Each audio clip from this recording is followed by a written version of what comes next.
Hi, guys, and welcome back to another episode of the Green Dragon Podcast. I'm your host, Aiden, and this week I am joined by Tom and Nathan Licciardi. Very excited about this one. We're going to get on tonight and talk about impacting communities through small business, big city versus small town, and kind of comparing the sphere of influence one has on his community. So looking forward to that conversation. I'm sure we'll get into other topics, so sit back, relax, and enjoy this show. Good evening, gentlemen. How's it going? Yeah, good. I'm excited to have you on. So I wasn't on the podcast with your brother that we did. I believe, yes, I wasn't on that one. I think Jake was on that one, Tom, right? Was Jake on that one?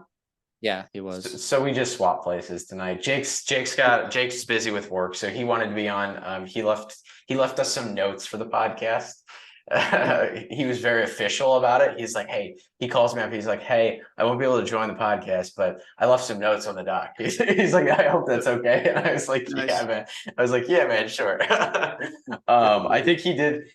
Jake is a finance guy by and a numbers guy by profession. So I think, put through some statistics about the topic that we talked about into the doc. Jake likes to give very analytical, detailed descriptions when he chimes in on things. So Yeah, I love it. Much appreciated, because I'm the opposite. I'm like definitely not a numbers person. I just let shit fly out of my mouth.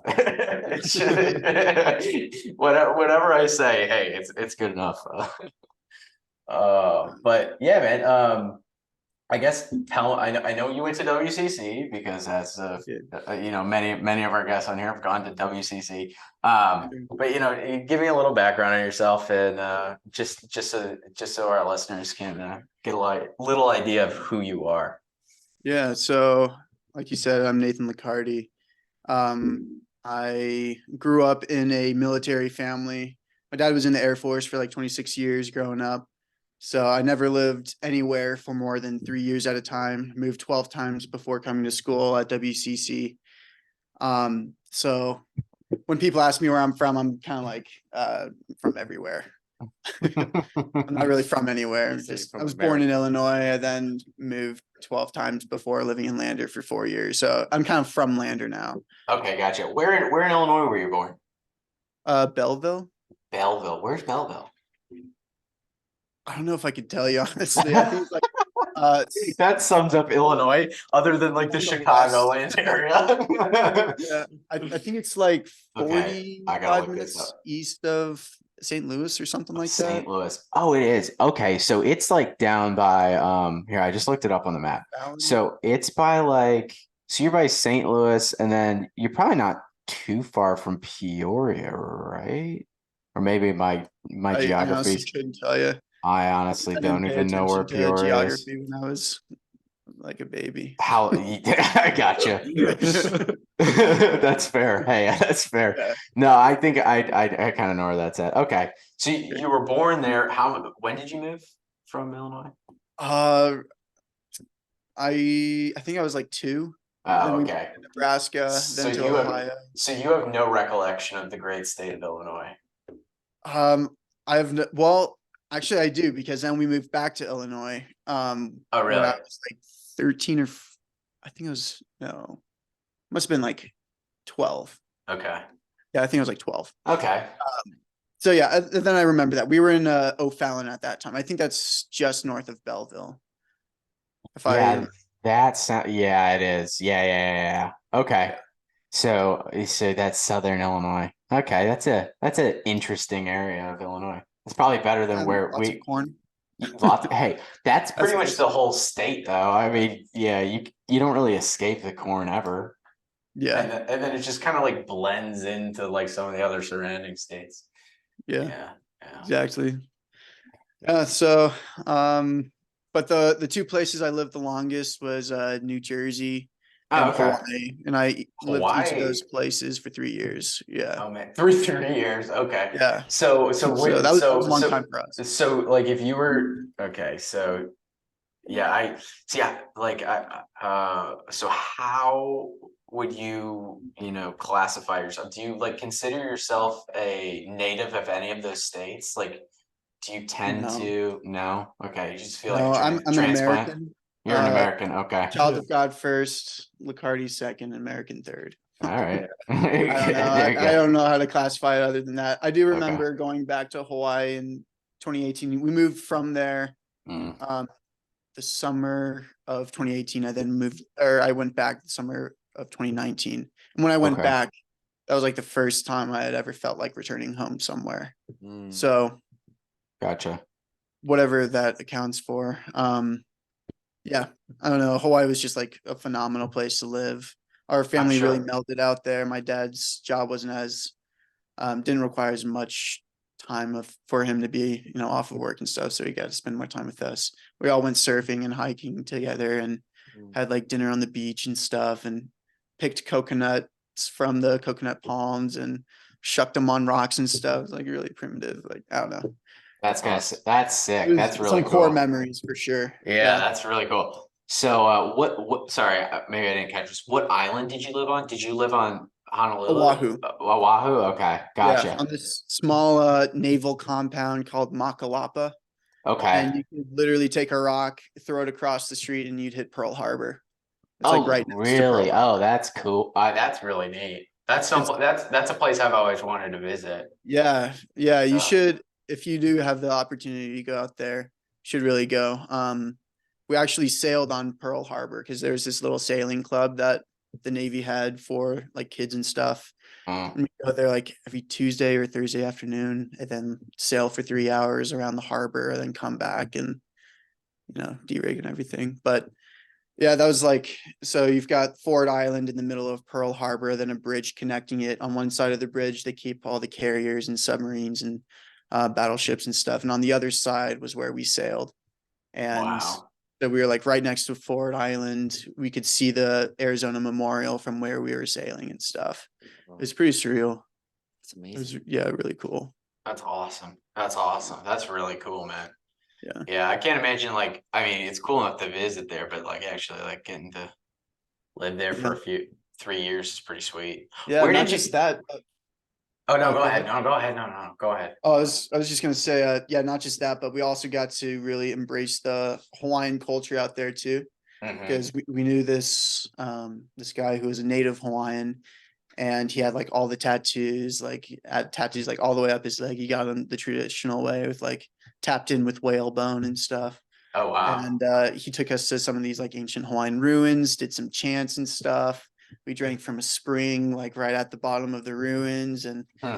we when Thanksgiving would come around, we would cook a bunch of turkeys in what's called an emu, which is basically like an underground like primitive pressure cooker.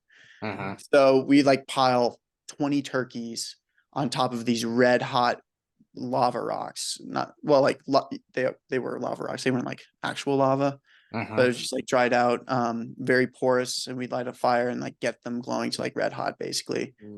Throw a bunch of banana stump on that, throw the turkeys on that. The banana stumps would create a bunch of steam.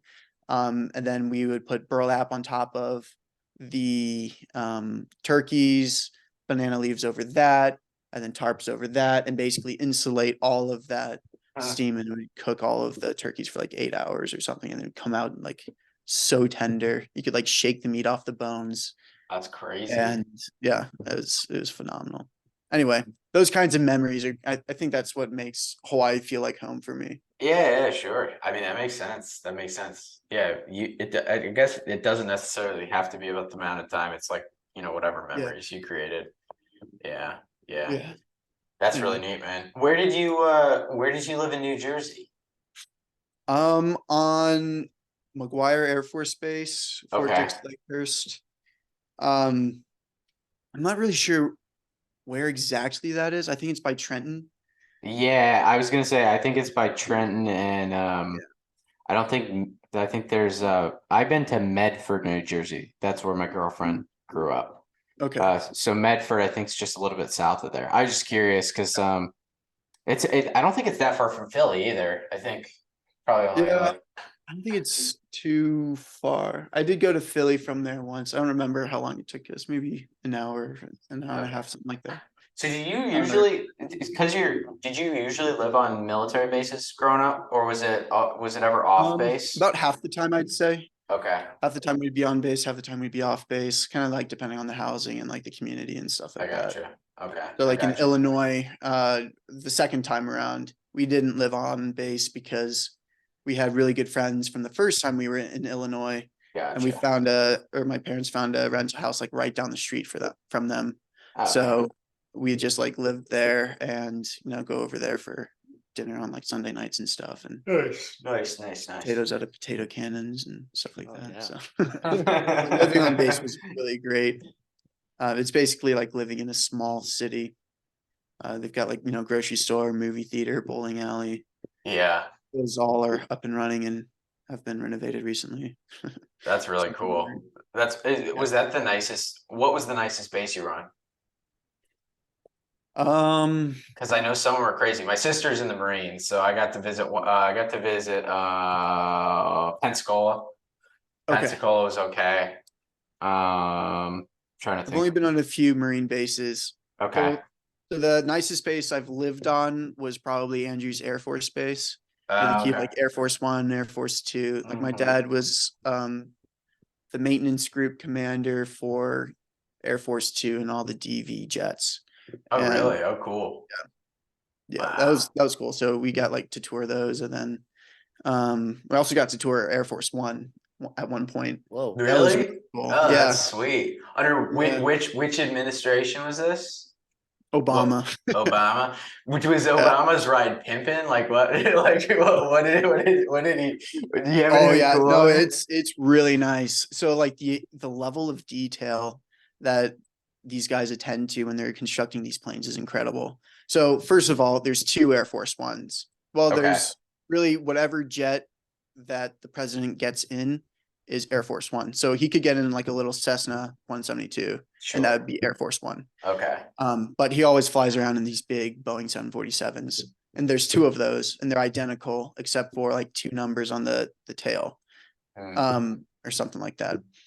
And it was really cool because when we got to take the tour of Air Force One, they were both in the hangar at the same time, which Oh, almost that's never cool. happens. So they were kind of like facing each other, and it just like looked like super awesome. And then we like walked up, and all the furniture is custom. His desk that he works at is kind of tilted up a little bit because when jets are flying at a specific angle of attack, it's like 5 degrees up so that they're not like losing altitude. Like that's Hmm. how they compensate some kind of like aerodynamic law there or something. I'm not totally sure what, but basically the desks were tilted up or down, whatever it was, like 5 degrees, so that when you're like cruising at the proper angle of attack, the table would be perfectly flush and you could like set a marble on it and it wouldn't roll around. Oh. Yeah. It's like Wow. that specific in that custom. Another cool thing was Air Force One always made their ETA within like 9 seconds or something like that. Holy cow. Wow. That's impressive, man. Insane. Yeah. That's a crazy statistic. Yeah. It's like 9 seconds or 60 seconds or I don't know. It's just something, maybe it was 18. Anyway, Huh. just like some That's amazing. insane thing. So like when you hear all of these airlines getting canceled and stuff and flights getting delayed, like I guess that just doesn't really happen for Air Force One. They just fly through thunderstorms and stuff. I Jeez, don't that's know. crazy. Huh? Maybe the thunderstorms don't apply. If it's Air Force One, it's just different. Even they know who's the boss. That's crazy, man. Yeah, it's pretty cool. That's really cool. Was there anything like shocking that you weren't expecting inside Air Force One when you saw it? I mean, I know this is probably going back some time, but anything like that really stood out that was like, wow, that's pretty. I never like thought that would be in there. Yeah. So a couple of things. The bathroom was huge. Really? How big was this bathroom? So it was probably the size of like your kitchen, or maybe even like from the countertop there over to here. Like Wow. it's pretty big. You can like walk in, I don't remember if it had a double vanity, but it's got like the sink there, and it's got a standing shower so you could like shower. So And it's a if I- legit like full-size bathroom. Yeah, well, yeah, pretty much. It's not like I guess it's like a nice trailer home bathroom, Okay, I gotcha. like one of Yeah. those really nice driving trailer homes. It's like one of those. And Wow. then like right outside that, like I think this is all in the nose. Yeah, I think it's all in the nose. So like how a 747 is shaped with like the little bump on top. Mm-hmm. Like and it's got that big fat nose. Like in there is like their main like living room. And it's got like this big king size bed, and I think some like TVs and stuff. Anyway, pretty Is cool. there a conference room on there too? Yeah, there's a conference. Yeah, there was. I think that's like right next to the president's office. I don't remember. And then there's some I don't know, the way that the whole plane is kind of like laid out is interesting because the carpet has different patterns on it and different colors too. So I think if I remember correctly, like the blue carpet with the stars means like only the president and all the DVs like go back there, like the vice president or secretary of defense or whatever. Like all those guys are over there. And then the next level down is like the blue carpet without the stars, and that's where like all the generals and stuff are. And then the next level down is like the red carpet or gray or whatever color it was. And like that's where maybe friends of the president were. And then I think there might have been one more level down where like all the press people sit. So like if you ever heard of someone like some like news reporter saying like, oh yeah, I'm gonna go fly on Air Force One, it's basically like it's any old airliner. They And put them it's in the like this. basement. Yeah, basically like in the back of the plane, they're all in like in the road seating and stuff, nothing Yeah. fancy. Just his whole posse back there. That's funny. Yeah, I remember Look at this. one. Oh, Oh, no, go for sorry. No, go ahead. Go ahead. Sorry. Oh, it's I remember this one time, my siblings and we were having a lemonade stand right outside of our neighborhood, and it had been like 15 or 20 minutes since we had seen a car pass by, and we were like, what the heck, where is everybody?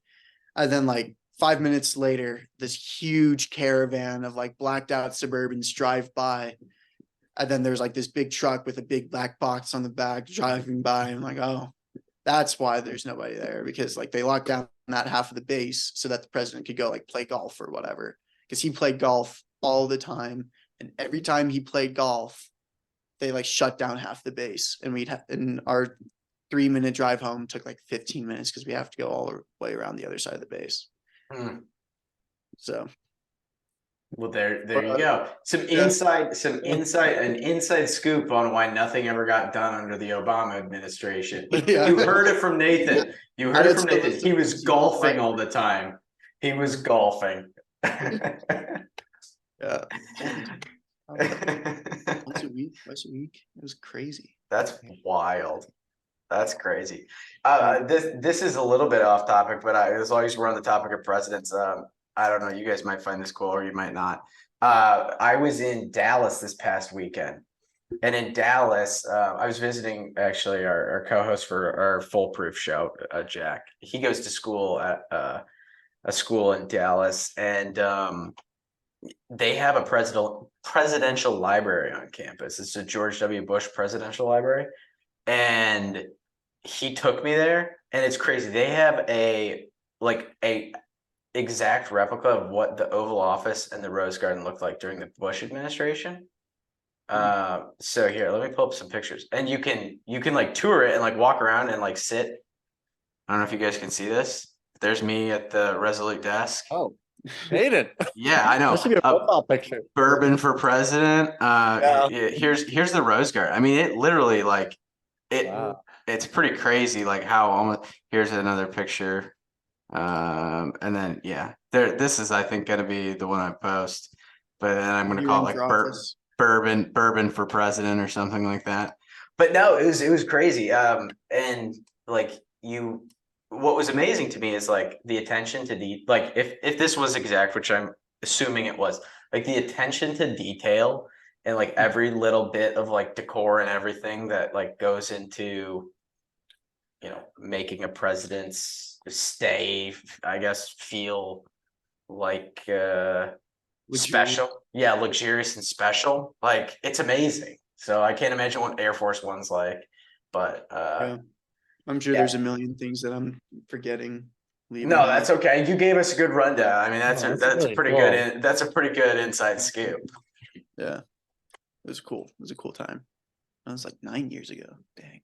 That's crazy, man. Old. That's I know. Also, like, Sometimes I'm hey, sometimes you just even like yesterday, I was like, man, I'm not as young as I used to be. This sucks. And it's just things change, man. Yeah, 2013 still feels new, and that was a decade ago. Right? Yeah, I know. What the frick? Yeah. I still Yeah. like remember when I first saw like the first Avengers movie, and I was like, "Oh, this is such a blast!" It was like, Yeah. everyone went to see it, all your friends, and then you're like, Mhm. "That was, 11, 12 years ago. Yeah. Something like that. 11 Yeah. years ago." And now there's like what? There's got to be like 150 different Marvel movies At least. that they've made in Yeah. the last 10 years. I know. Yeah. Yeah. Yeah. Or like when you think about vacations, you went with people like, "Well, that was 6 years ago," or like, Mhm. or like, Yep. it's wild. Yeah, it's crazy. I know. Yeah. Yeah, that's really cool, man. Well, you've got you've lived quite the exciting life for 23. You said 23 years? 23 years? Yeah, 23 years old. Okay, for 23 years, I mean, that's you've been a lot of places. You've been probably more places than if you took like four average people and put them together, I mean, you've probably been more places than them. Definitely a different lifestyle for sure. There's pros and cons to it. Yeah. Did you like growing up in a military, like a military family? Yeah, I get that. I get that asked a lot. I get asked that a lot. Mhm. And yeah, I would say that yes, I did. There's pros and cons to it though. Yeah, obviously a pro is you get to see a lot of the country and you get to live in a lot of different places. I mean, if I like grew up in Illinois, we've never gone to Hawaii and never made all those friends and stuff. Mhm. But I don't know, it's pretty tough because every time you move, you have to uproot yourself again and then form Yeah. new relationships, form new friendships. Cool byproduct is now you've got friends all over the place. Mhm. But the sad part is you can't hang out with them anymore because they're 800 miles away or on the other side of the United Sure. States or whatever. Yeah. So pros and cons, and also like you have to deal with the possibility of your dad getting deployed.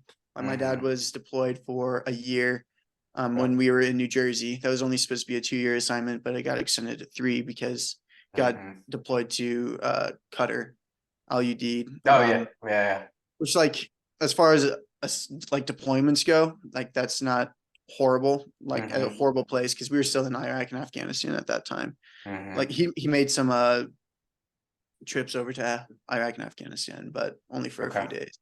So like it was a relatively safe environment, so we didn't have to worry too much about it. But like it sucks when your dad's gone for a year and Oh yeah. you see him over Skype, Mhm. So that's when Skype first came out.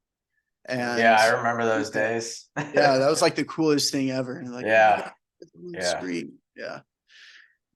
So yeah, that was definitely a big con. Like he missed my little sister's first birthday because he was Mhm. deployed. He actually missed both of my sister's first birthdays because of like different trips he had to go on and stuff. And Mhm. basically, if the military says you go one place, you kind of have You to go. gotta, yeah, you kind of have to do it. There's not like a whole lot of choice there. Yeah. Which provides some security, like job security. You kind of have to really screw up in order for you to, get fired or whatever, or Mhm. like dishonorably discharged. Mhm. But then there's not as much freedom in that, I guess. So, Yeah, it's all a balance. sure. Yeah. I Yeah. would definitely do it again if I chose, like, if I was given the option, live in one place or live that life kind of a thing. Sure. Yeah. Live the life that I just did. Did you ever consider going into the military? I did. I actually did this program called Civil Air Patrol very avidly throughout my high school year, like freshman through junior year of high school. I was involved in this program. It's the auxiliary for the Air Force. It's basically Boy Scouts, but military version and Okay. way better. We get to fly planes. That's sick. So do you know how to fly? I've flown a couple of times. Okay. Just like little Cessnas. Okay. I did some ground school and like aerospace education and stuff like that. Okay. But I don't remember a whole lot of it, and I got airsick. So Oh, okay. So you're not going Yeah. back for your pilot's license, is what you're saying? yeah, probably not. Maybe Oh, in man. the future, if I like make it big and I'm just like, what, screw the airlines, I'm gonna fly myself wherever I want. I've Like- thought about it, man. I've thought about Yeah. going to get my pilot. It's expensive, but it'd be kind of be worth it if once you got it to like have that Yeah. capability, and then if down the line you were able to afford a plane, it'd be kind of cool. Yeah, I listened to this podcast a couple of years ago that's kind of like stuck with me since. And this guy was talking about like the pilot like community, I guess, the private pilot community. Mhm. Basically attracts a specific crowd. Like you have to be pretty intelligent, you have to be Mhm. pretty like well off, like you have to be able to afford it. Yeah, right? yeah, And oh, you have to sure. have like the drive to pursue that and do it. Mhm. So it kind of like weeds out a lot of like the riffraff, I guess, and just Yeah. provides like a natural, not elite community, but like, classy maybe. Like a club, like a club. Pilots. Yeah, like a pilot's club. Yeah, that's cool. Yeah. That's And really then, cool. yeah, so that's one thing that he said. And then like the other guy, Brett McKay, The Art of Manliness. I don't know if you guys. Oh yeah, no, he's a great. I love Yeah. his stuff. Yeah, no, Yeah, he's got great stuff. Yeah. But he was like, oh yeah, no, I totally get what you're saying. I feel like cattle every time I go into an airport. Like you wait in line, like, oh, Mhm. group 2 is ready to board. Okay, I'll Yeah. go wait behind 50 other people. And yeah, just follow the herd like Yeah. it's hard not to feel like a sheep, Oh yeah. which is kind of like what got me thinking about the big city versus small town Mhm. life. Yeah. Not to like take away from No, go for it, man. the other stage, but I don't know, because I was in Denver like a couple months ago, and after being in Lander for so long, like a small town, 7,000 people, going down to Lander or Denver, how many people there is there, you just become like a fart in the wind, like nobody notices you, nobody really cares, not like and nobody notices me, like I'm special too kind of thing, but Yeah. you just like, I don't know. It's the community feeling is just not the same as like a small Right. community. Yeah. Yeah, I don't know. It's I know exactly what you mean, because even in like the Atlanta suburbs, 'cause that's where I moved to Atlanta 2.5 years ago. Mhm. And it's busy, it's different. Like you really got to like seek out like a community and opportunities. Yeah. And I'm just like starting to like really get around to that, because it's tough with work and stuff like that. I mean, but yeah, it's weird. Like I didn't necessarily like me and Tom didn't grow up in like a small area, suburban area by any means. Like Western Chicago suburbs they're pretty densely populated for the most part, but there's something just a little bit different, like about the speed of life that people live. Yep. For whatever reason, like I felt like I don't know, Tom, how you felt about this, but like Chicago, like the area we were in, I mean, it was busy, but like also like people did take the time to like slow down and like talk to each other. And maybe too, that's like the difference of living in like a neighborhood that where you're like outside and talking with your neighbors and interacting with your neighbors and stuff like that, versus like I live in an apartment, people aren't doing that. People have their things to do and are going out and doing them. So like there's just less like interacting with the people that are like Yeah. in a small physical like area Right. around you. Yeah. Yeah, no, that was a huge thing that I noticed too. It's just like it's so easy to be anonymous in a Mhm. big city, Oh yeah. you know? And in a small town like here, every time I go to Safeway or like the local grocery store, Mr. D's, like I see 4 to 5 people and like give them a nod or give them a wave or whatever, or like ask Mhm. them how they're doing, or, just kind of like small town, you bump into people all the time. Mhm. One of my friends has a good saying. They're like a Lander's like somebody's living room. You can't really get away from all the people Mhm. which is like the complete opposite of a big city. I remember like when I was there, I had I don't know, a weird like existential like crisis almost, like while I was driving to like this class that I was attending. And this is just the weirdest thing because I was like turning right and I was like, man, what am I doing? But I don't know. I'm just like turning right, like 50,000 people have done before me, and taking the exact same road that 100,000 people have taken before me, or more.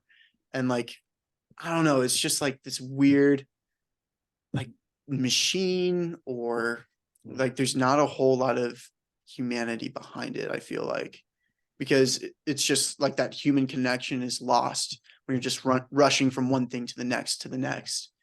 And there's so many Mhm. people that you kind of get overwhelmed by all the people. So then you kind of like go inside of yourself, and like you don't have those meaningful interactions, even like a nice hello, how are you doing kind of a Yeah. thing, rather than just maybe you'll acknowledge the person checking you out at the grocery store.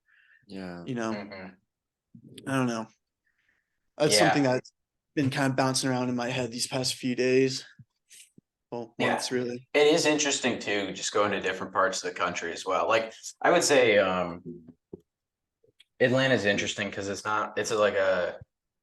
a I would call it like a northern city in a southern state or a southern area, Hmm. because you get like there's so many transplants here and it's grown so much in the last like 30 years that Yeah. it's not really a southern city anymore.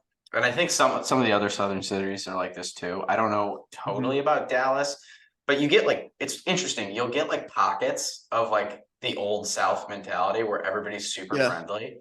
And it's Yep. hilarious because you'll be like, I don't know, at like a Publix in like the middle of the city, and just randomly you walk in, everybody's super nice. And then you go to like the Publix across the street and like you're worried about like getting attacked by a homeless man. Like it's just like it's so Yeah. weird. It's like completely, it's like polar out. Like it's so funny because like I don't know, and just geography wise, like the South is known for its hospitality, and the Midwest is too. So it's like weird to like it's weird too how just like your geographic location can play such a big role in that, because like you could be in a fairly decent sized city but still have the small town feel because people are just more friendly and like want to interact with you too. Like it's kind of interesting.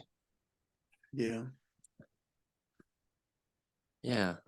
It is kind of interesting, like being in Lander where it's like so many different types of people live here. Mhm. Mm, Like it definitely feels like a meeting road. Like we Yeah. have, people who are into rock climbing because Lander's like world renowned for rock climbing. Mhm. That kind of brings in the Knowles crowd, National Outdoor Leadership School.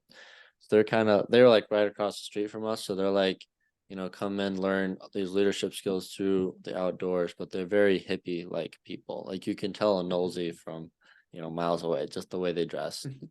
And then it's like, what is that, Tom? ah, Explain this to the Like uneducated. it's like Are we talking like what bedrocks are. They're huh? like What is bedrocks. They're like sandals. So you've got it? like bedrocks. So you've got like capri climbing pants, yeah, architect's puffy that's got like 3 or 4 patches on it, a Mhm. beanie beanie, that yeah, kind of like sticks up at the top, and like glasses and a scruffy beard. yeah. Okay. That's the I can Flannel see that. underneath auto It's tears. the typical. It's what I like to think of as the typical REI goer in Atlanta. Like those Yeah, are but like these the guys are want. more legit. Yeah, no, exactly. Exactly. 100%. They actually do No. The Yeah. REI they're all wannabes down here. They think they're so Yeah. cool in their little stupid jackets. It's stupid because they walk around in the wintertime in their little Arctics jackets or their little North Face jackets, and they think they're so cool and so hip. But it's for the vest. I don't understand puffy vests, but that's another topic for another day. Anyways, it's like 45 degrees out. And I'm walking around in shorts and a t-shirt. I'm like, guys, go. Don't even I think. don't even know what to say to these people. The people Yeah. down here, I know exactly what you're talking about. Yeah, it's the REI wannabe like hipster. Yeah, Yeah. except they're not wannabes because they actually do stuff. Well, no, And- yeah, exactly. So Yeah. you guys are legit. They just wear funky clothes. I gotcha. Yeah. Okay, fair enough. That's pretty funny. wild because There's you some have cool people in there. yeah, you have them, and then you have like you have really ultra rich people like Susan Gore, the wife of the guy who invented Gore-Tex, lives in town, and you have like other really big names. Didn't the guy who bought Garmin, doesn't he also live in town, like up in Sinks or something? Oh, he's the brother of the Garmin brothers. There's three Oh. of them, I think. Okay. And Well, then- between Lander and Jackson Hole, like everybody that's a celebrity now has a home, right? I mean, for the most part. yeah, Yeah, a lot of people in Jackson, like Harrison Ford, he's a Uh-huh. search and rescue Yeah. helicopter pilot or rescuer out there. Mhm. did you know So freaking cool. Pete McCullough was on a helicopter ride with him? Really? Yeah. So we have a Dude, friend. sick. Yeah, it was super With awesome. Harrison Ford, Yeah. get this so man I- on the podcast. I'll get him on. Yeah. for Okay, sure. okay. He'll have Dude, to go- can he snag Harrison while he's at it? That would do wonders for our views. yeah, he has Harrison a wild Ford story. Harrison Ford is the OG. I mean, that man is yeah. I wish I had my little my fedora in the room. I'd put it on just in Figurine bobblehead of look at this. No, Harrison Ford's awesome. Anyway, sorry. Didn't mean to interrupt. Continue. No, you're good. I'll have to get him on because his story is pretty wild. But he was training for as an EMT Mm-hmm. because he's in medical school. He might be a doctor now. I'm not sure, but Yeah, he was studying to be it. I don't know if he ever got it or got there. I don't know. to catch up on him. But Mhm. he was saying that he was on this call and he got on the plane, he's sitting there with the other guy, and then there's like the co-pilot and the pilot, and he's like looking over, he's like trying to not be too conspicuous, but he's like kind of trying to see if it's Harrison Ford because he looks like Harrison Ford. Okay.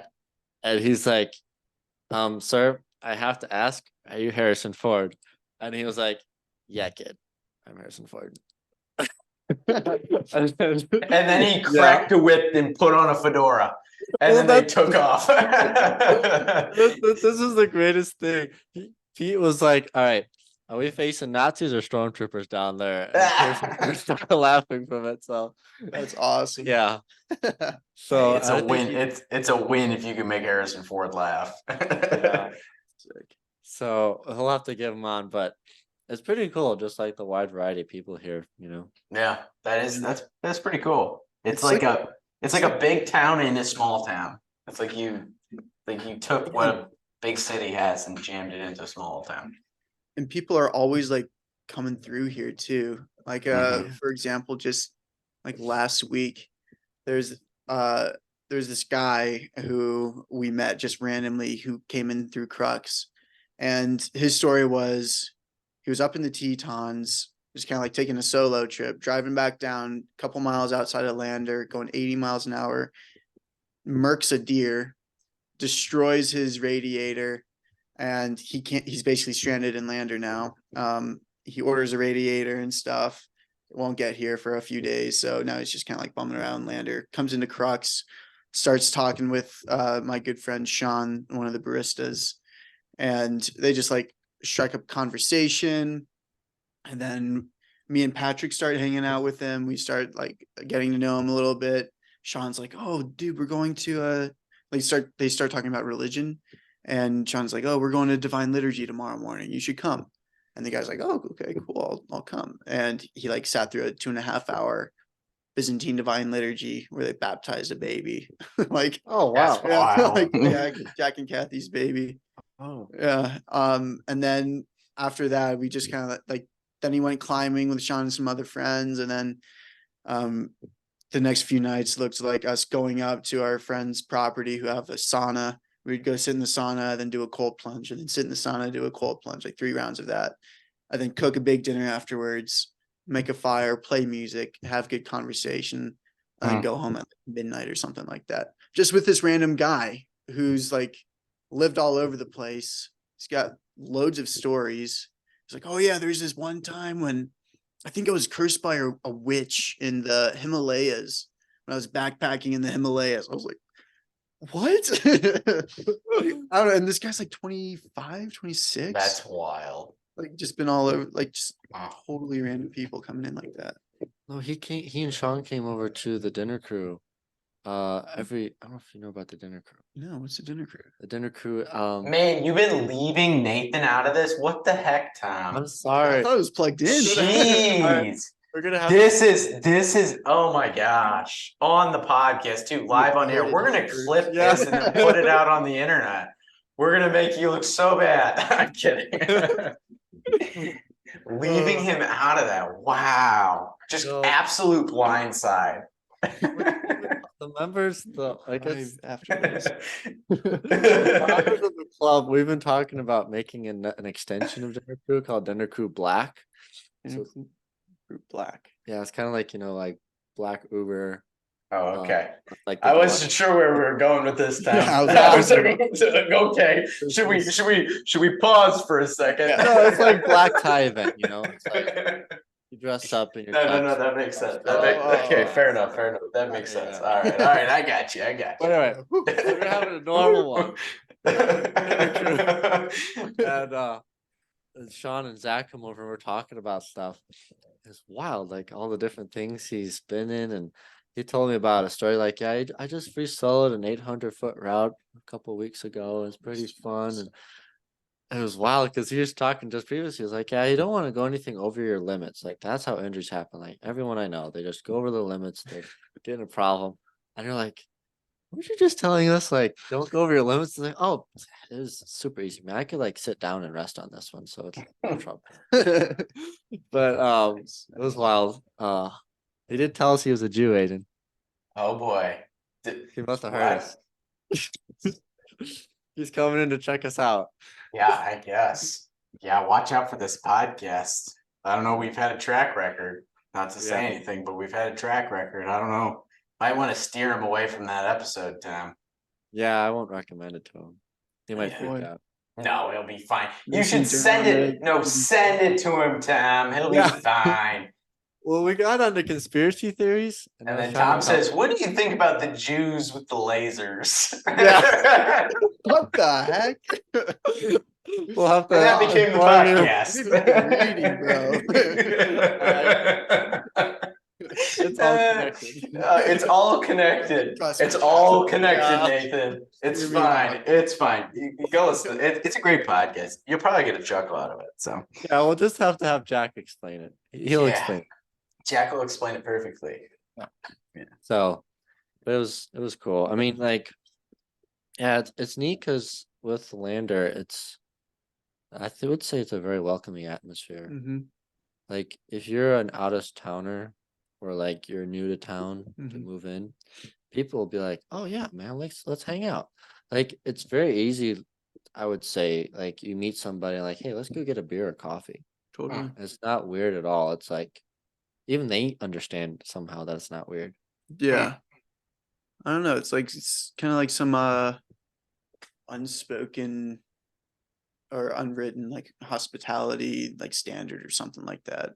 I don't know, because everybody's just like enjoying life out here. I think especially during the summer when it's not just like short, bleak winter days, and like the town's just more alive in a lot of aspects.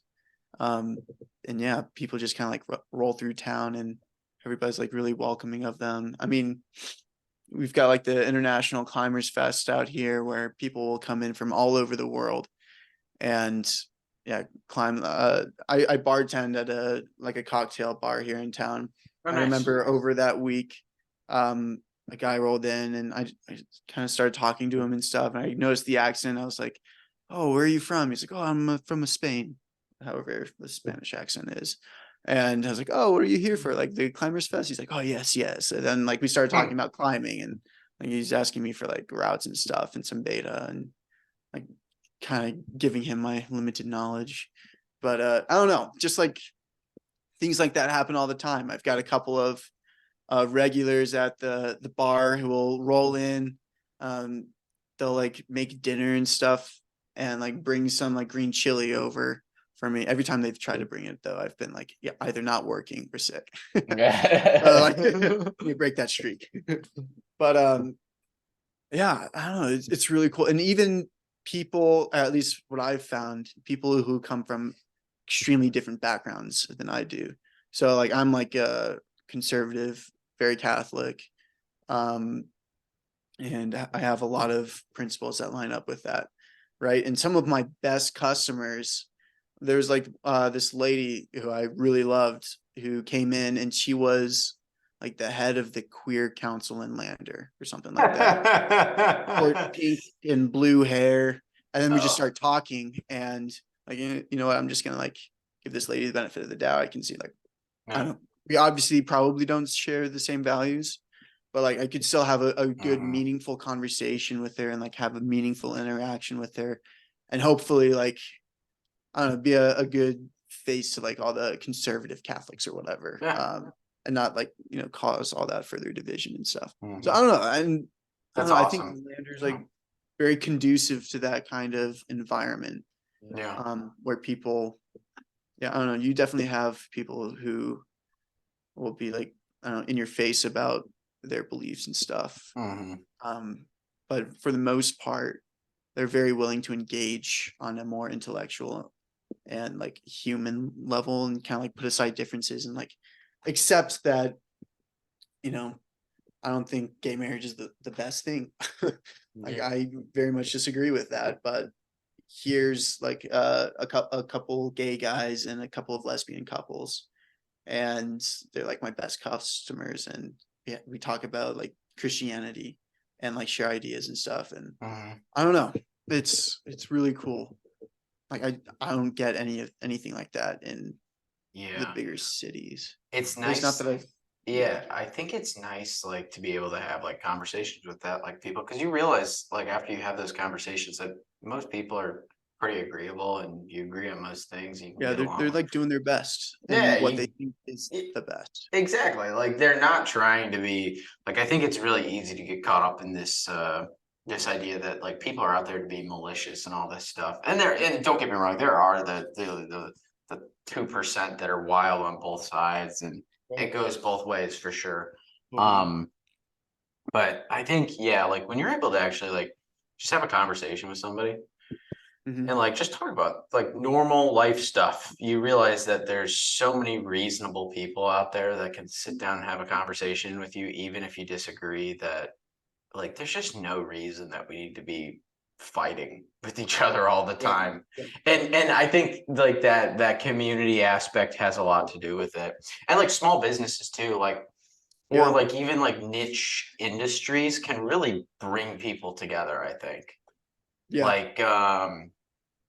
Like even if like there's a I don't think Tom, we went to the one distillery in the Battery, the Yeah. ASW distillery. So they're a local Atlanta distiller and they do a bunch of different stuff and really neat stuff. Actually, I'll give me a second. I'll shout them out while we're on this podcast because I have one of their products here. So we'll just do a shout out real quick. Yeah, that Aiden will explain them, but they have a really cool store and yeah. So they make this bourbon. It's called Fiddler Bourbon. It's the ASW distillery in Atlanta, Georgia.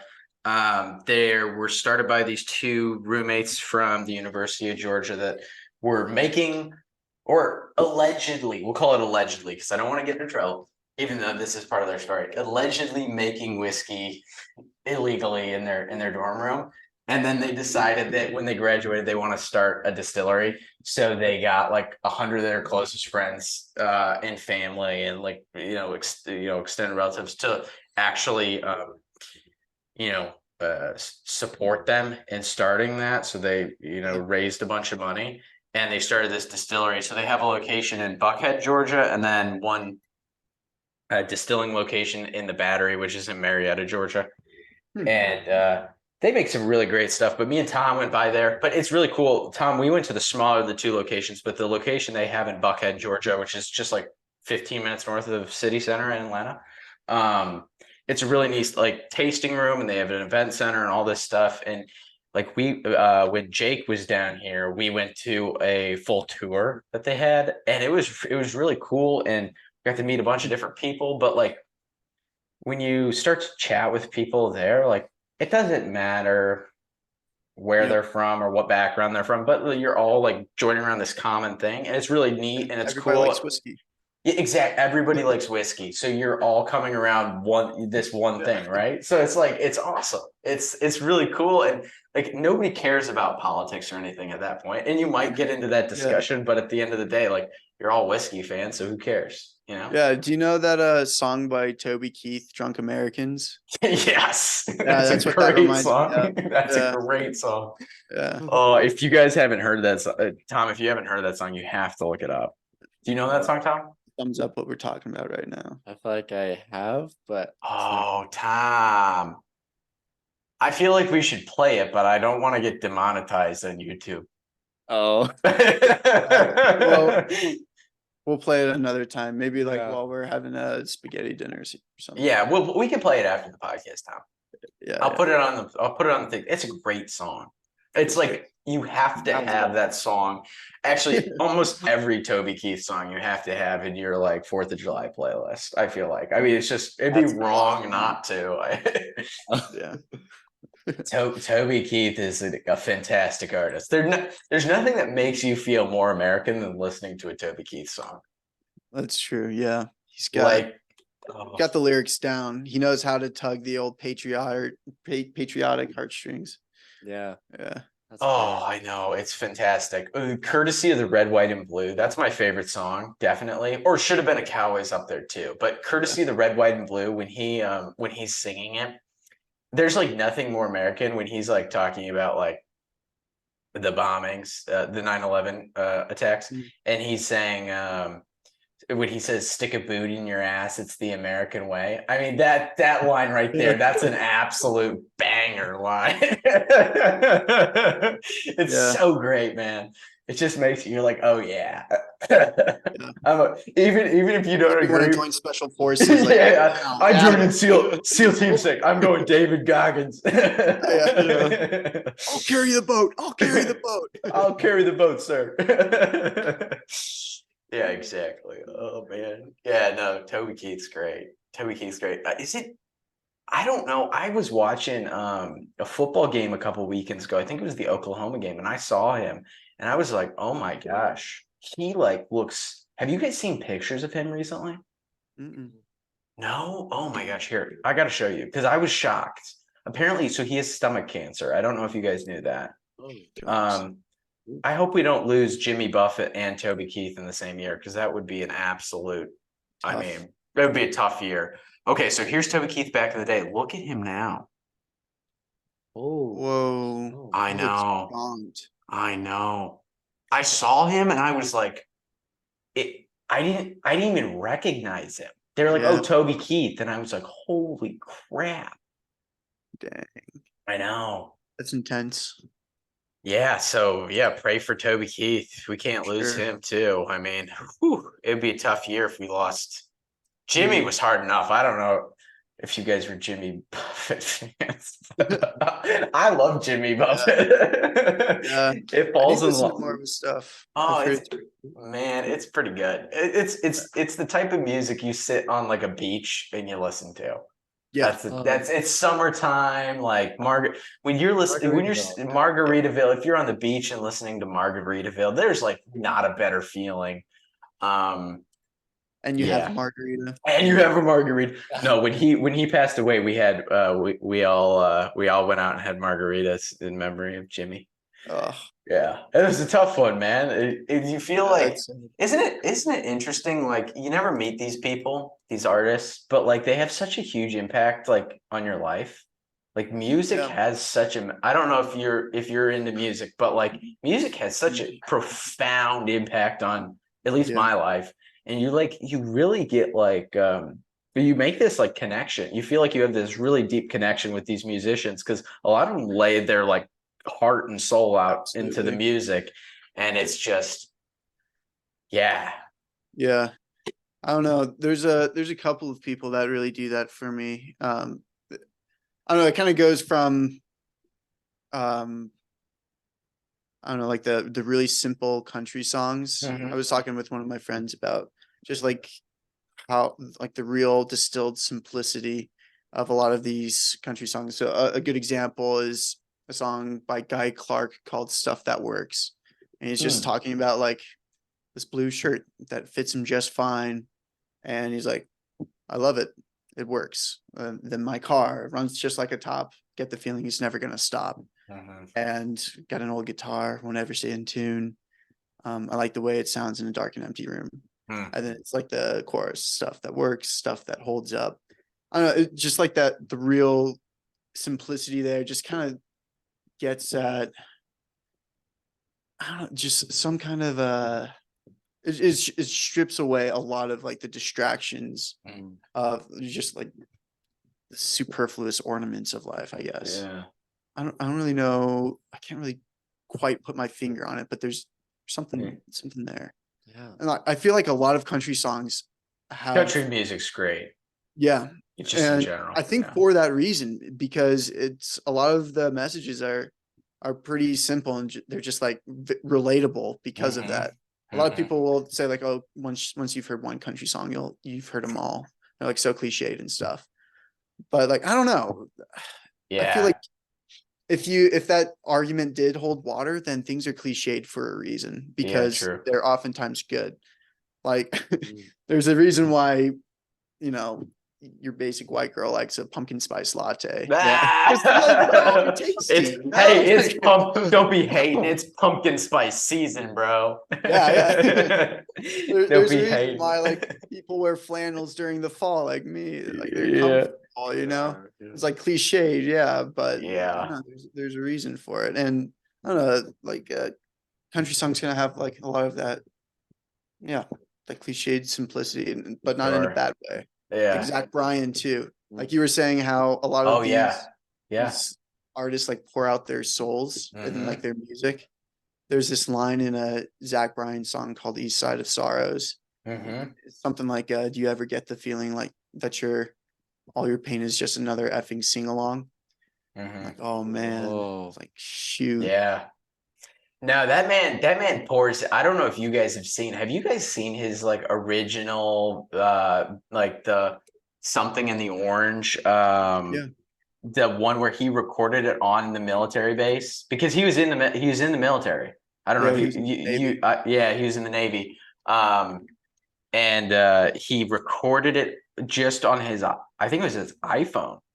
Have you seen that, Tom? I feel like, you know what? Screw it. We're getting demonetized anyway. We're not getting monetized anyways. That's right. We hardly qualify for monetization here.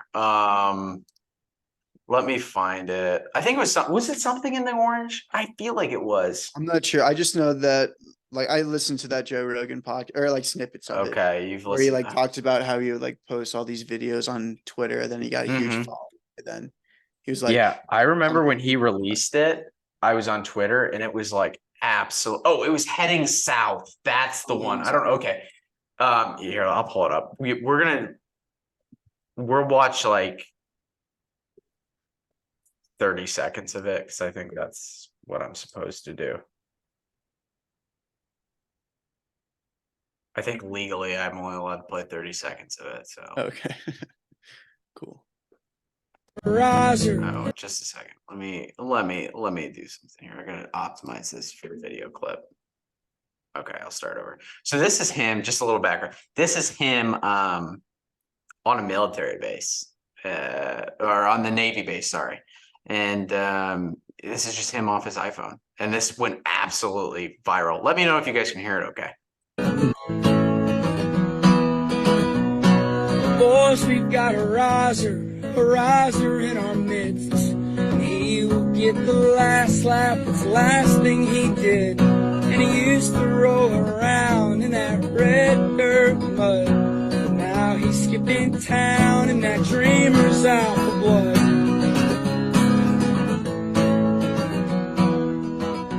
Don't stop going south. 'Cause they'll let you play music real damn loud.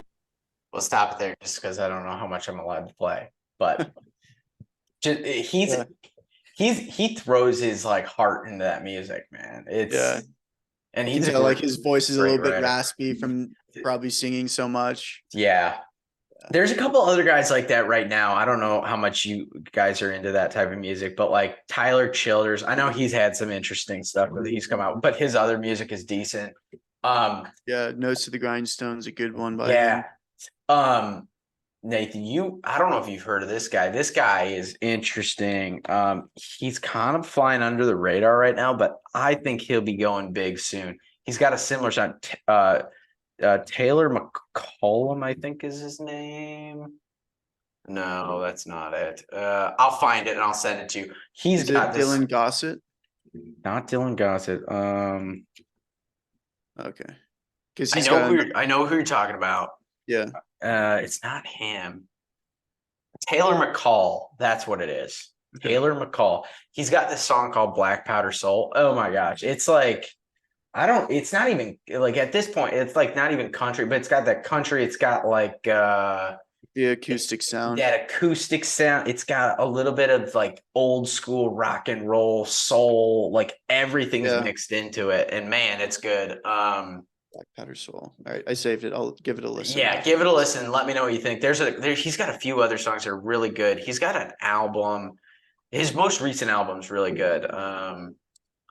There's so many good. The cool thing about the internet, I will say this. I hate a lot of things about the internet, but one really cool thing about the internet is you're able to find these artists that you'd never hear on the radio.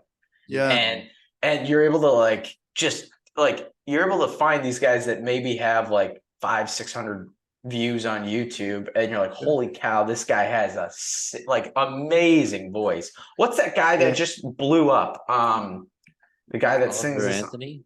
Oliver Anthony. Yes. Yeah, no, that guy's amazing too. He's got a similar kind of that raspy, uncut sound to him. And oh man, that's good stuff. That's really good. He's got a cool podcast with Jordan Peterson.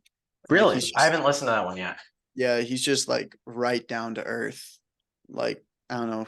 I listened to him and Rogan, and he seemed like that. Yeah. Yeah, he's a cool guy, like a hard worker, passionate about what he's passionate about, loves the things that he does. And I don't know, there's something really genuine there, which I think a lot of people they're getting tired of the veneer of like social media and the internet and all of these that really strip people, or just like, I don't know, almost like just like monetize. It's all about like making money, right? It's all about like the flashy shows, getting the views. But I feel like people are really waking up to the reality that it's all just kind of like I don't know. There's just, it's so shallow. Yeah. It's not even human. It's fake. Yeah. There's just something phony about it. Yeah. Oh, definitely. Yeah. I think that's kind of like the attraction. Like when you see like real people, real celebrities, this type of stuff, and people popping up on social media. Like Matthew McConaughey or something like that. Yeah. And even though Matthew McConaughey is worth billions and he always plays the same character, like you get like the thing about Matthew McConaughey is I think you like actually get like a little bit of who Matthew McConaughey is, and he's like it's a more relatable. It's more relatable than your average celebrity, and that's what people want. They want somebody that they can really relate to. Yeah, it's so easy. politics too. Yeah, it's so easy to idealize these people and just have them as an abstract concept in your mind Mhm. rather than like have the person as such like Yeah. in your, you just kind of like use or lose the humanity of the person, the uniqueness of the person, what makes Matthew McConaughey, even though everybody knows he says all right, all right, all right. Like No, I know. I was just in Texas, and in DFW airport, they have shirts that say "all right, all right, all right," and it's got the Longhorns logo on it. I thought that was fantastic. down with the Longhorns, bro. Saw Yeah. varsity horns off. My parents Whoa. my parents were Aggies, so Oh, okay, I got anything you. reflecting that color orange is just I got you. to me. Are you? Did your parents go? Did they grow up in Texas? Are they from Texas? Yeah, they both did. My Oh, mom's from okay. Houston. My dad's from Dallas. Oh, okay, cool. That's awesome. Yeah. That's My dad awesome. was in the Corps of Cadets, Okay. and he did that whole thing and met my Mhm. mom at a volleyball match or a volleyball game Cool. because his friend was like, "Oh, you should come play volleyball with this club. Like there'll be a bunch of girls there." And he was right. And he Yep, was right. right. The rest is history. Oh, that's good. That's good stuff. Did you spend it? Did you spend any time in Texas? I know you moved around a lot. Did you spend any time Yeah, there? yeah. Okay. So my dad retired in Hawaii in 2018. Okay. Then after that, we all moved to Texas, Oh, cool. just north of San Antonio in a smaller town nice. called Schertz. And then while we were living there, my parents started building what is now what they call our forever home in New Braunfels, which is also just north of San Antonio. And like while that was in mid construction, Braden, who was on the podcast, Braden and I left for college, went to WCC. And then it was so weird because at the end of our first semester, the house had finished being constructed. So there's a new house we were coming home to. And my family also got a dog, which I was really mad about because I had always wanted a dog, like for as long as I could remember. And they're like, "Oh, we're always moving around, so we're not going to get a dog until your dad retires." And then they get a dog like right when we leave for college. Like, come on. Oh. And then when I roll up to our new house, new dog, there's like a new car in the driveway. So I'm like, what the heck is going on? Like, it's so disoriented. I don't know. That was a tangent, but Dude, that happens though. I mean, it it's happens, like as man. soon as you move out of the house, they find Like, things all to right, I replace. guess I'm out. Yeah, they find things to replace you, man. It sucks. You come back and you're like, what the heck They is actually this? love you? I don't know. No, I don't think so. I think it's a conspiracy that they try to sell to you. Been like brainwashed by some Jews or something. Mormons. We'll bring the Mormons for that. Yeah. Oh boy, we got Jew hate and Mormon hate on this podcast. This No, is No hate for the Jews. No, or there's Mormons. none. Hey, no, there's no hate here. Dude, what I don't understand about the Mormons though is how they afford those massive buildings in Salt Lake City. I was just down there like a couple weeks ago and I was looking at these things I and they know. were just like It's a cult, man. It's a cult. insane. And they're It's like a cult. beautiful too. Yeah. What the heck? Where is this money coming from? Like I Oh, know yeah. Mormons are, they've got a solid foothold in Utah, but sheesh. It's crazy. It's wild too, because I looked up, like I was trying to figure out where Utah makes its money. Yeah. And I'm not really sure still, but It just says Mormons. It It just says Mormons. LDS, man. Yeah. They got insider trading probably. But like Wyoming has I think over 14 billion in revenue from traveling each year. Whoa. And that's 6 billion more than Utah. They only have 8 billion. Utah only has 8. Yeah. I would have expected Utah to have so much more with Moab and St. Zion, George and Zion, yeah. all Yeah. that. So, and they have so many more people. Like Park City. Park City, yeah. So many big destination points, but Wow. Well, I guess Jackson and Yellowstone probably. Mhm. Those are huge. yeah. True. Yeah. Yeah. Everybody goes to Yellowstone. I still haven't been. Especially after watching the show, you got all the white girls now going. I think that was actually the reason they made that show. I think it was to get the white girls to go to Yellowstone. I never watched that show. I watched a didn't couple either. episodes of 1923 because I was on the plane. I was bored and I was like, oh, might as well. Because, Wyoming and, the rural West and stuff. Sure. Yeah. And Harrison Ford shows up and I'm like, oh yeah, let's go. He's badass in that show. It's awesome. But yeah. I don't know where I was going with that. Yeah, interesting show. Only watched a couple episodes. Yeah. It's funny, they actually shot that in Butte, Montana, where my good friend was. And I was just up there a couple weeks ago, Charles and Louisa. Oh, nice. Yeah. I was up there for his and his wife's wedding a couple weeks ago, and like just at this random farmer's market, talking it up with a potter out there. He's like, oh yeah, in Yellowstone, or 1923 was shot just a couple blocks up. Wow. Like, oh, that's so cool. Yeah. That's pretty cool. Not sure where I was going with that either, but Hey, that's all right. That's awesome. That's Well, my brothers, Sean and Ben, in 2014, they saw one of the car races for Spectre.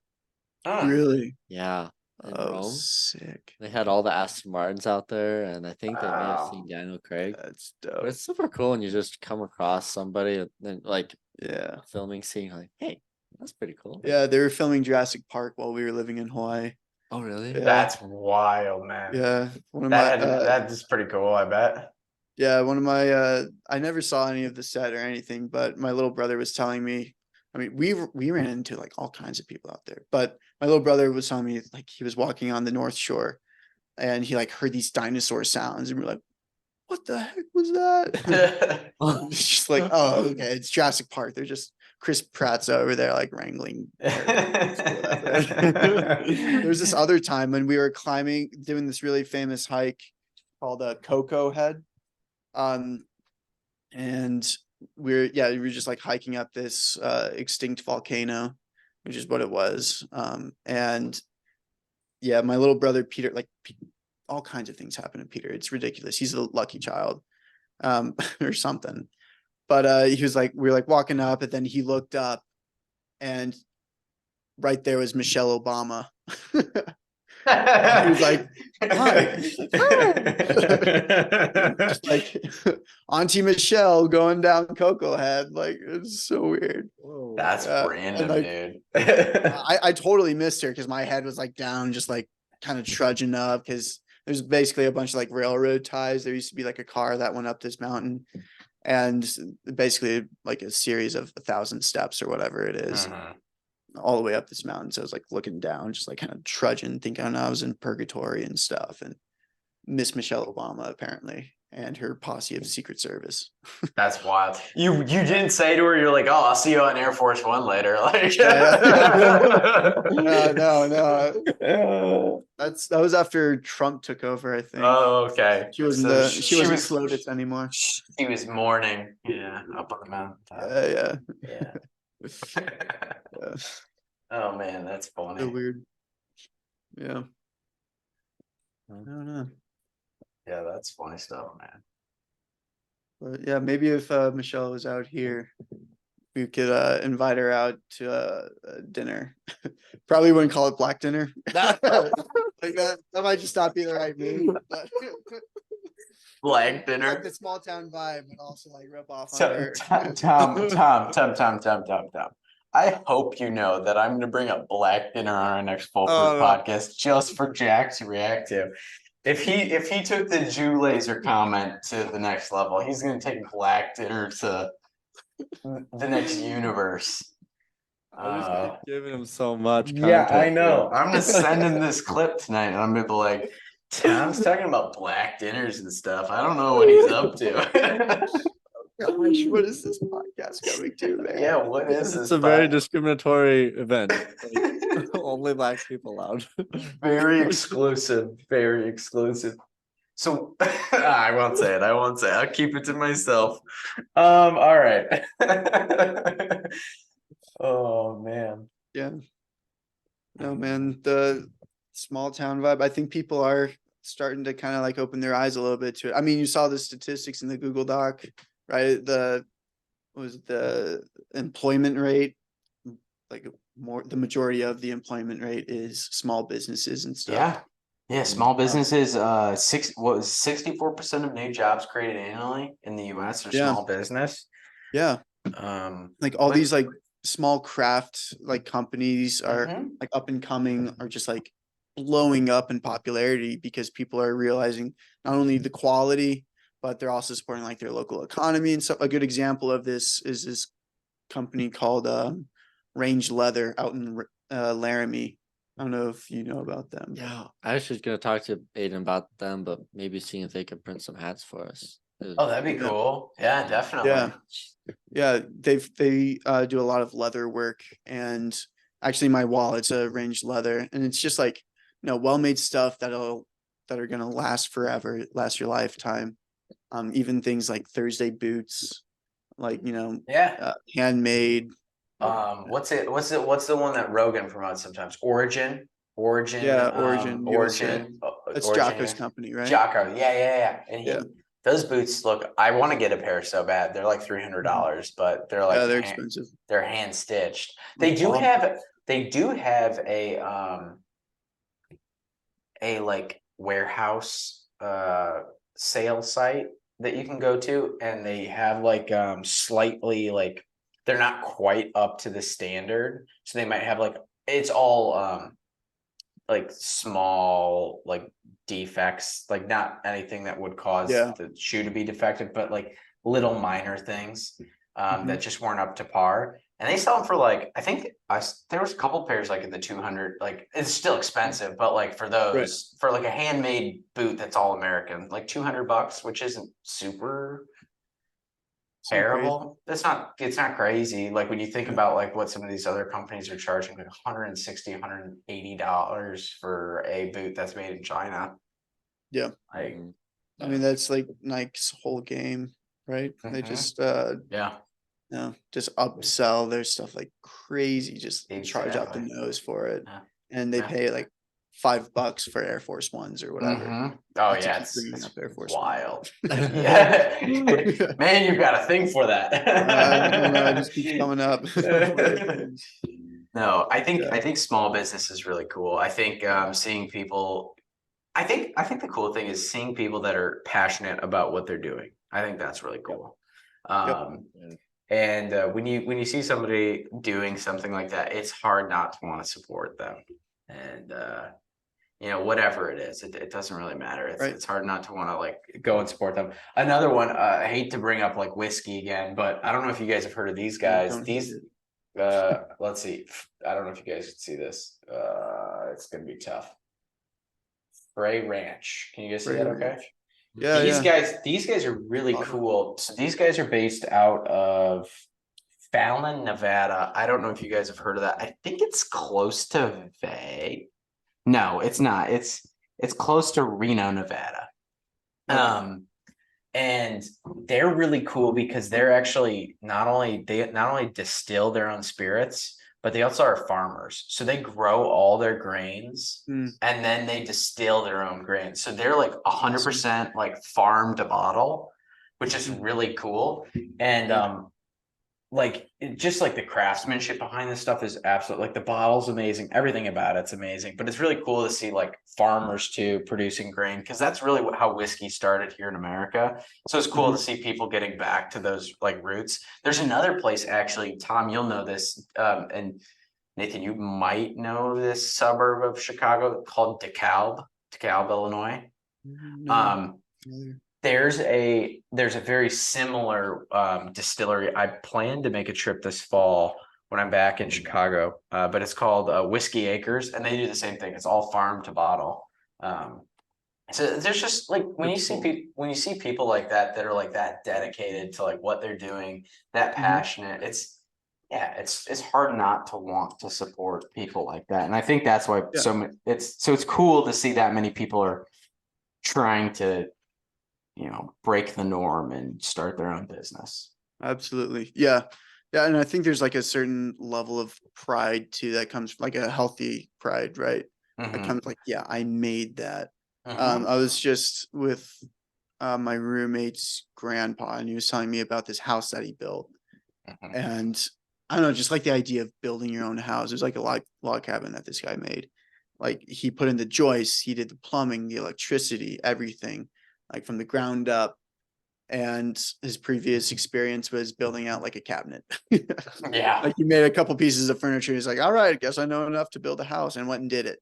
Like crazy. I don't That's know. awesome. There's like it's a certain level of pride that Mhm. you put into that, and Mhm. even part of yourself that you like almost imprint on that, Yeah, because absolutely. no one else is going to make it the same way.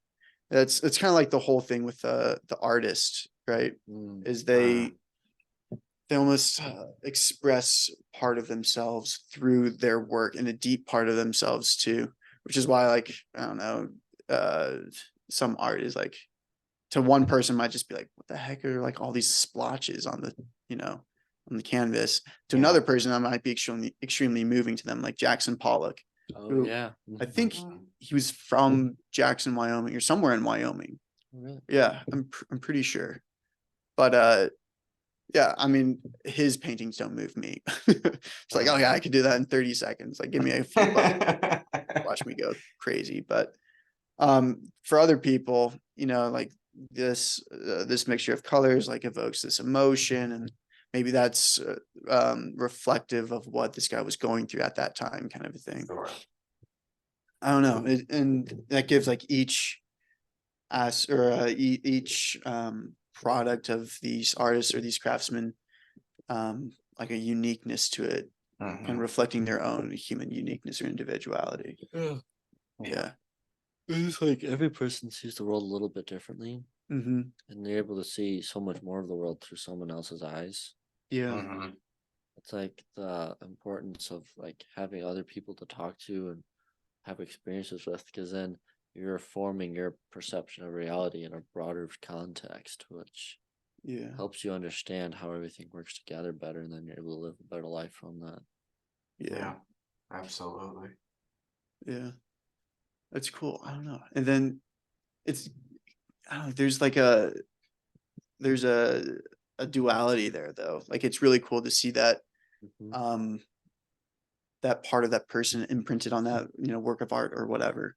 But then that's also very revealing for that person, or that very vulnerable for whoever to express that. Like kind of going back to that Zach Bryan song, East Side of Sorrow. Mhm. Do you ever feel like your or pain is just another effing sing along? Mm. It's like he's expressing like these deep emotions tied up with himself. Yeah. And then now everybody's like, oh yeah, I like the beat in this song. And then they just kind of like, I don't know, bastardize Yeah. it basically, and just, Oh yeah. just take advantage of it, or they don't actually Mhm. appreciate the authenticity and the Mhm. genuineness of that Mhm. work of, or piece of music or whatever piece of art. Yeah. So then Yeah.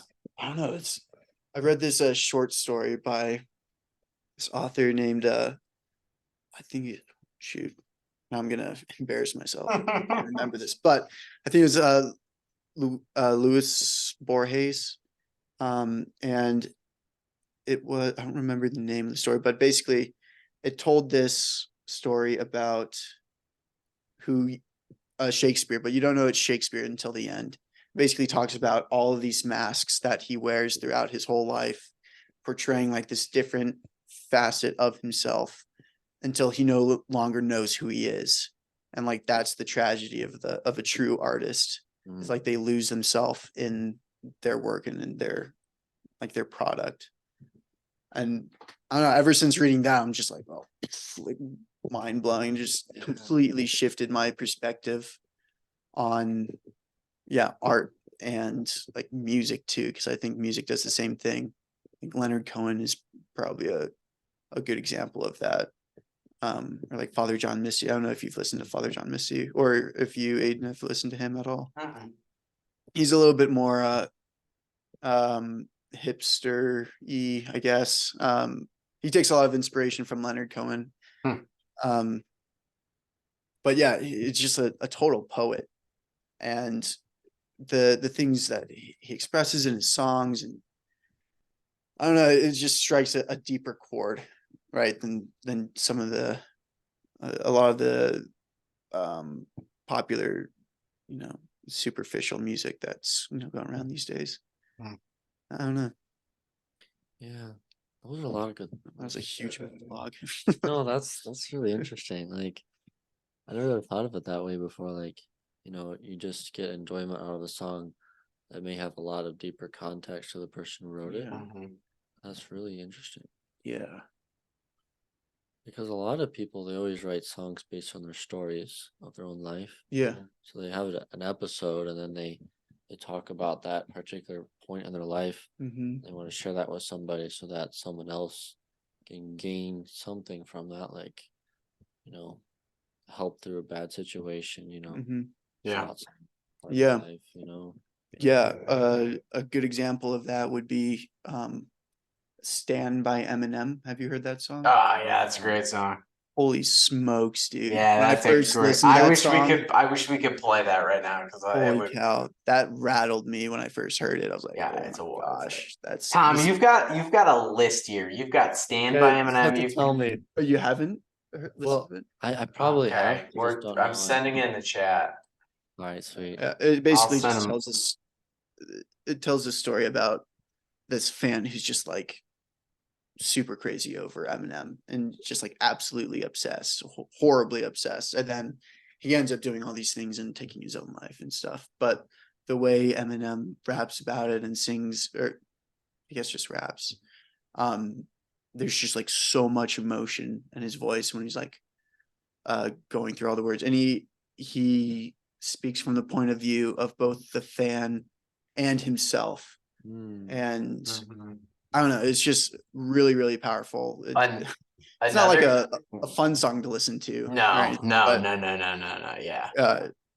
I think it gets at that whole like, I don't know, expressing that I don't know, deep wound that Eminem had. Definitely. Yeah, him. I don't know if you've listened to NF. NF's Yeah. got a lot of good stuff. Yeah. Actually, one guy, he's country, he's rock. He's kind of like he's just hitting like his stride right now as far as popularity goes. But his writing is absolutely insane. What's his He's name? written Hardy, Hardy. Hardy. He's written most of Morgan Wallen. He's friends with Morgan Wallen. He's written most of Morgan Wallen's top hits. He wrote Blake Shelton's what was that called? What was Blake Shelton's big song a few years ago? It was something about God's Country. God's Country. He wrote Oh, God's Country. I mean, some of like the biggest country songs recently. Mm. He's got this song. I wish I could play it, but I can't because I think we'll definitely get copyrighted. But I'll drop it in. I'll drop in the chat. It's called "Give Heaven Some Hell." It's about his best friend who died. Okay. It's an amazing song. It's like you listen to it and you're like you kind of tear up listening to it because once you know it's about his best friend who died, you're like, holy crap, like this is good. But yeah, no, his writing's great. He's got some really good songs. He's got another one called it's on his new album. It's called Screen.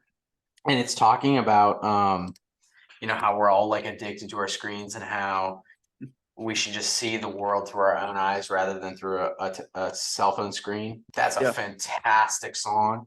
Like that just gets you fired up. He's got so many good ones. His writings, like for how good his songs sound, like they sound like what you'd think of like when you think of like a popular country song, like you'd hear it on the radio, but his writing is just it's not your typical like buy me a boat or something like that. It's a country song. Like it's got a little bit more meaning behind it. So That's cool. yeah, he's a pretty cool guy. I've listened to a lot of his stuff recently.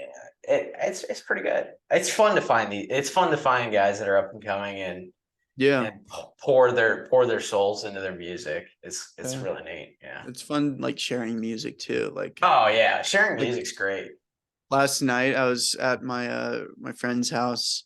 We were celebrating a couple birthdays and like I don't know, it starts out with dinner, like cake for dessert and stuff, opening gifts, a family rosary after that, and then after the rosary, a couple conversations, couple cigarettes, And then we started playing music, and people are like, "Oh, I gotta show you this one song. I gotta show you this other song." So then we just started passing the phone around the circle of us, and each guy would get one song to play, and then we'd listen to it through, and then the next person would go, and the next person would go, and we did that for like 2.5 hours straight.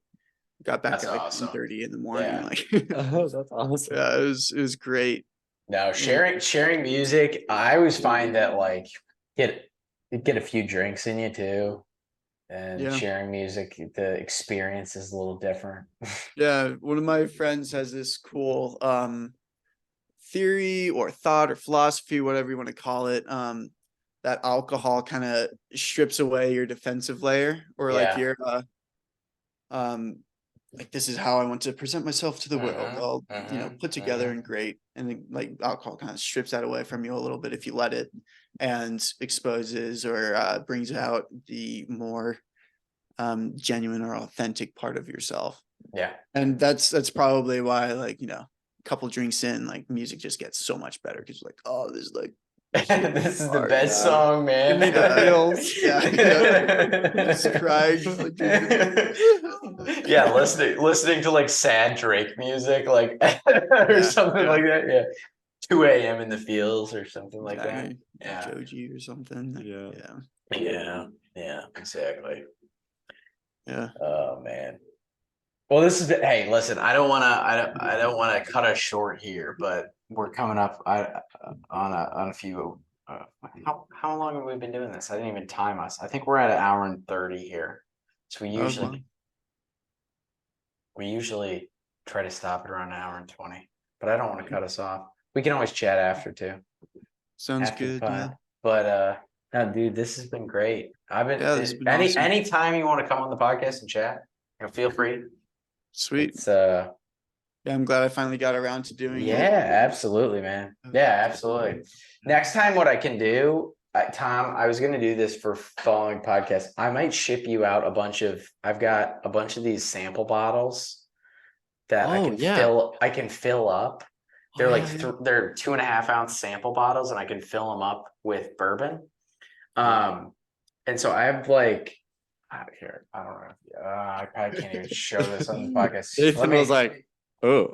Okay. Let me do something real quick. I'll show you guys after the podcast. I don't want to mess with my background real quick, but I'll show you after the podcast. Anyways, when I went down to visit Jack this past weekend, I actually flew with him, and I brought like 10 sample bottles, and we did like a whole tasting thing. And I've got a bunch of random stuff. So yeah, Awesome. I was thinking, in the future, maybe we'll do that for podcasts, and we'll have that way I can share the same drink that you guys are sharing and stuff like that. So I thought it'd be, a cool experience. So Nathan, come back on and we'll do that again. Yeah, make sure you come back on and we'll do that again, because I'm not going to say how much whiskey I have on air, but I have a lot of whiskey. Anyways, I'd love to help you solve that problem. Anytime.